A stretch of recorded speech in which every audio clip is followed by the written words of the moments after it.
suppose he's pretty confident on those numbers on Iraqi security forces.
Tuesday, September 11th, 2001. Dear friends, I was supposed to fly today on the 4:30 p.m. American Airlines flight from Los Angeles to JFK. But tonight I find myself stuck in L.A. with an incredible range of emotions over what has happened on the island where I work and live in New York City. My wife and I spent the first hours of the day after being awakened by phone calls from our parents at 6:40 a.m. Pacific Time, trying to contact our daughter at school in New York and our friend Joanne, who works near the World Trade Center. I called Joanne at her office. As someone picked up, the first tower exploded, and I could hear it in the background, and the person answering the phone screamed and ran out, leaving me no clue as to whether or not she or Joanne would live. It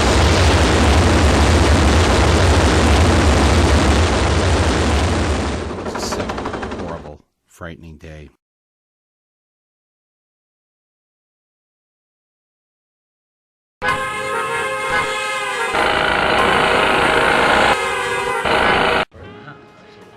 Alright, I'm gonna go now. I don't want to be late for work. Wait, what the?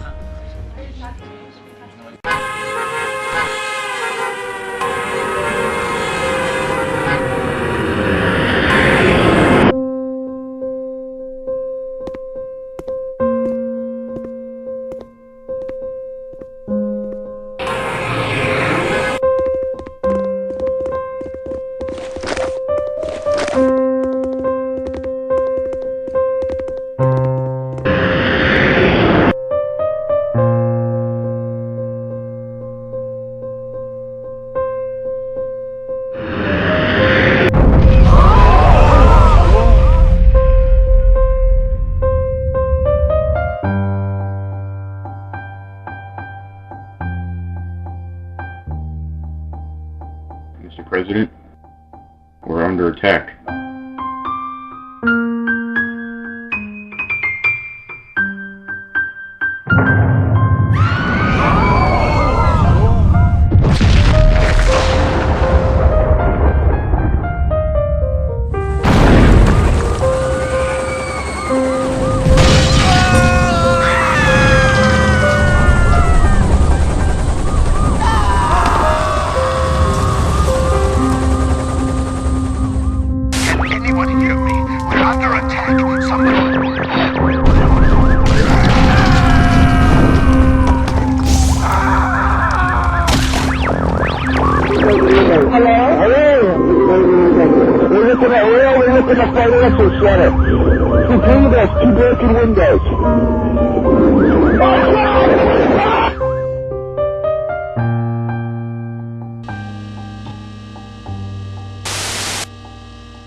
Not an implosion, as you see. That was the first tower collapse that we just saw. Here's the second one. Oh my God.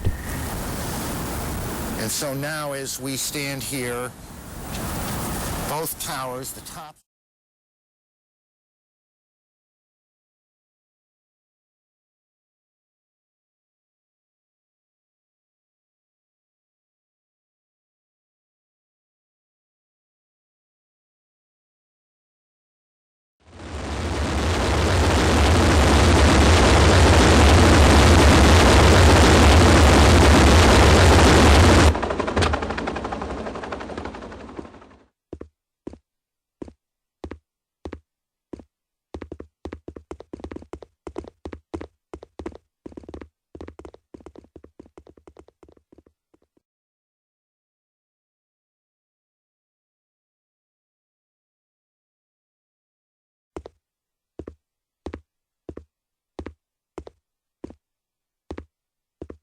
Good evening. Today, our fellow citizens, our way of life, our very freedom came under attack in a series of deliberate and deadly terrorist acts. The victims were in airplanes or in their offices. Secretaries, businessmen and women, military and federal workers, moms and dads, friends and neighbors.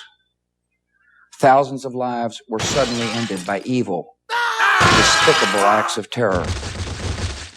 The pictures of airplanes flying into buildings, fires burning, huge structures collapsing, have filled us with disbelief, terrible sadness, and a quiet, unyielding anger.